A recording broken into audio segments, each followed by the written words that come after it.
All right, guys, welcome back today. I'm sorry I'm not here. However, we're going to continue on.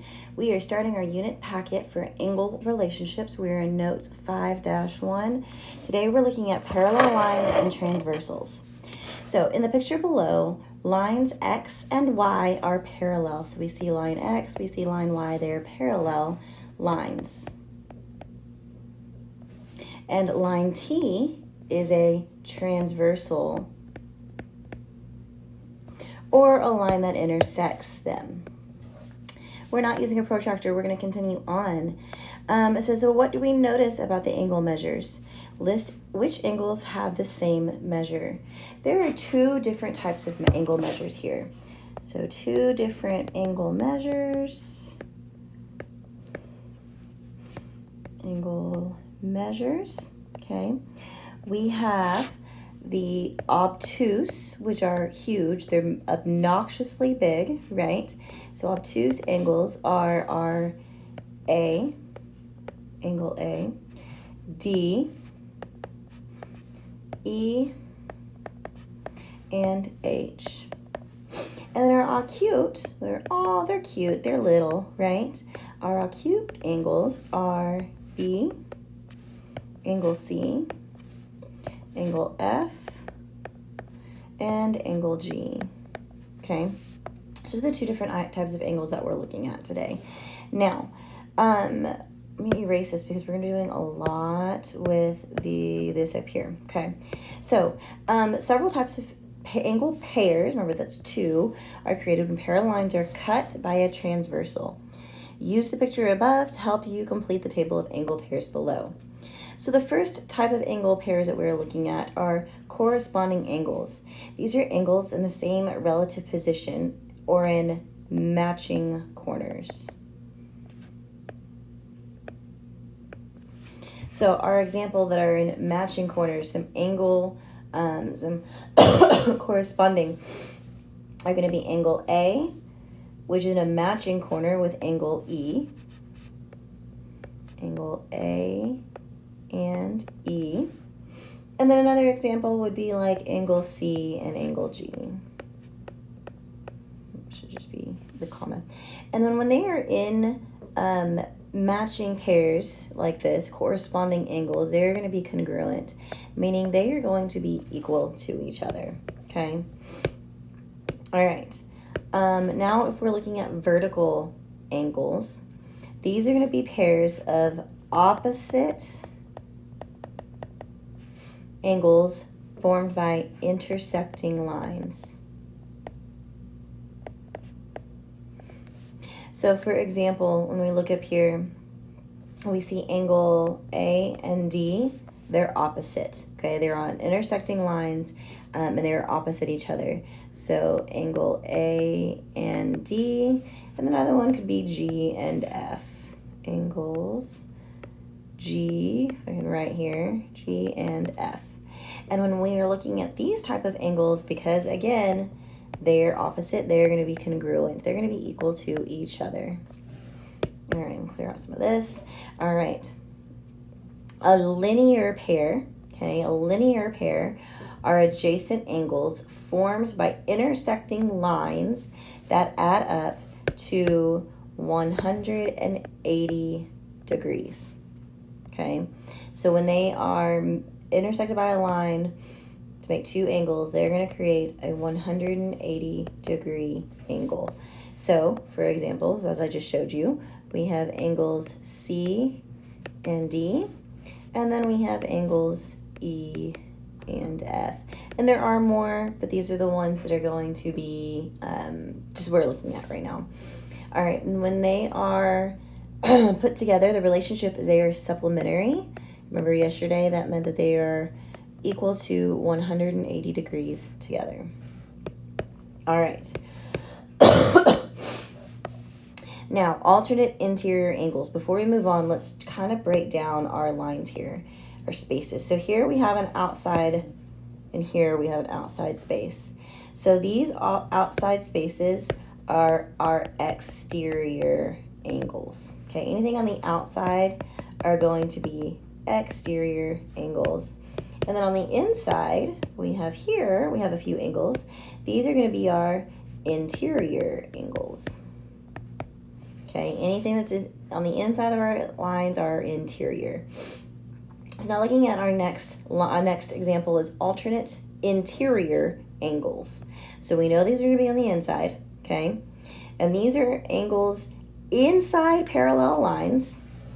Okay, these are going to be angles that are, I'm going to keep it pink, are inside the parallel lines and opposite of the, so they're opposite sides of the transversal.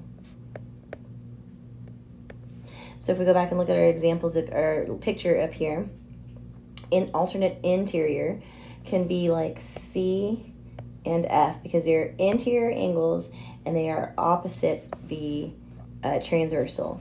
So angles C and F and D and E. And when we look at these matching angles, they are going to be congruent angles. Okay. All right. Alternate exterior means these are going to be on the outside. Okay. So these are angles outside the parallel lines and opposite sides of the transversal. So out here, we're going to look at the ones that are outside on the exterior, but then they're across from each other. They're opposite of the transversal. So in this case, we have what I just circled, angles A and F. Sorry, A and H. And then we have B and G.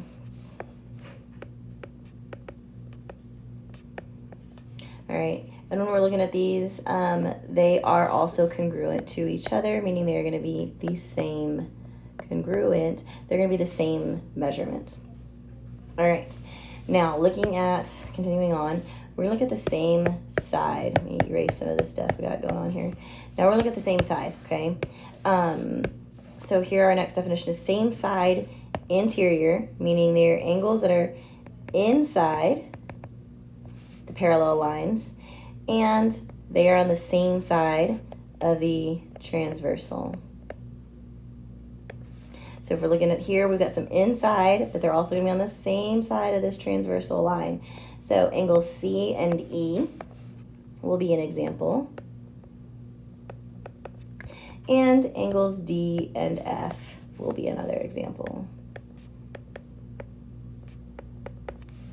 And when we're looking at these guys, we see that when they're connected, they're adjacent, they're going to be supplementary because together they are going to equal 180 degrees. Okay. All right, so now let's look at our same side exterior angles. So angles on the outside of the parallel lines and on the same side of the transversal. We come back up here, we're looking at the outside now, but still on the same side. So we've got angle B and H. So we have angles B and H. And we have angles A and G.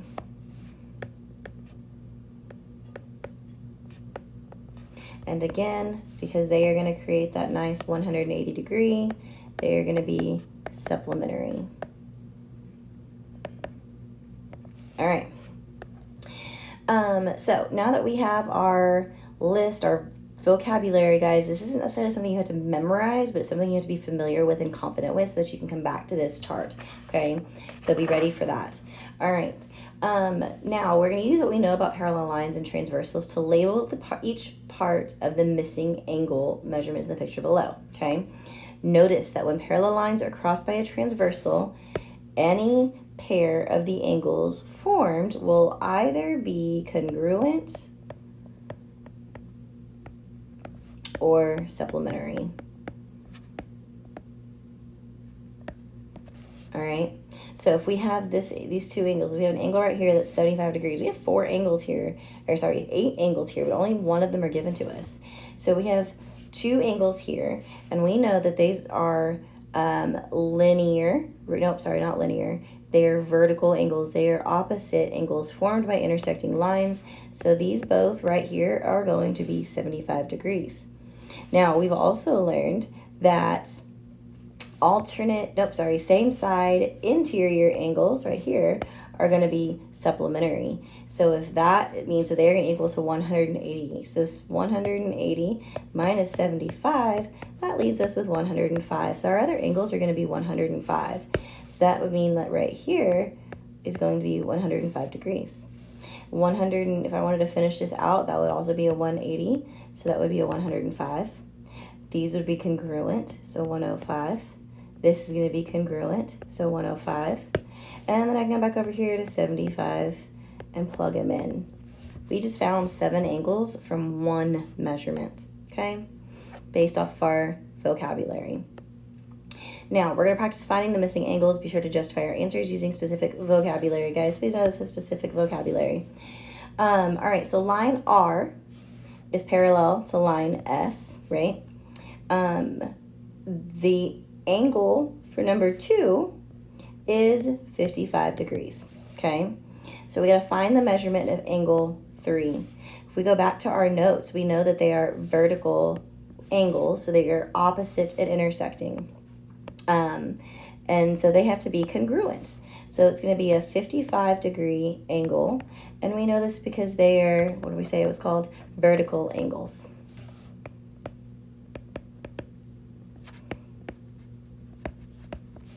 Now find the measure of angle 7. Well, here's angle 7, okay? This is going to be alternate exterior. They are on the outside, right? They're the exterior, and they're across the transversal from each other. So they are going to be, if we go back up to this, so alternate exterior, they're congruent. What do you mean? They're going to be equal. So it's going to be 55 degrees, and it's because they're alternate exterior. Okay. All right, now questions 3 and 4. Line J is parallel to line K, and the angle for 5 is 102 degrees, given one angle here. We need to find the measure of angle 4. Well, here is angle 4. They are interior, and they're opposite sides, right, of the transversal. So let's come back up here and look and see alternate interior angles. They are inside, but they are on the opposite side of the transversal line. It tells us they are congruent. So here, they are congruent, meaning they are equal. So our angle for number 4, our measurement for angle 4 is at 102. We know that because they are congruent, because they are alternate interior. Okay. And then measure for question 4, we need to find the measure of angle 1, okay, using the information that we are given here. Well, angle 1 is across from, well, there's 2 ways we can approach this. It's a corresponding it is an alternate, a vertical corner, or it could also be a corresponding angle. So it's a vertical angle and it's a corresponding angle. So if we come back to here, we could do either one. We know that it's 102 degrees for both of them, and we could put corresponding and a vertical. Okay, so that's how we can use our vocabulary from earlier to help us identify and find the measurements of different angles. All right, guys, you are going to continue this assignment on your own with your table partner. Mr. Scribonic and Ms. Kokenhauer and Ms. Mangia will help y'all to break up the questions for you so that you know which questions you need to stop and do your check-ins at. Tomorrow we're going to continue on with our notes, so make sure that you're using today wisely. Ask the questions that you have because we have to move forward, and this is very crucial that you know what you're doing. All right, guys, I will see y'all on Thursday. Have a good day.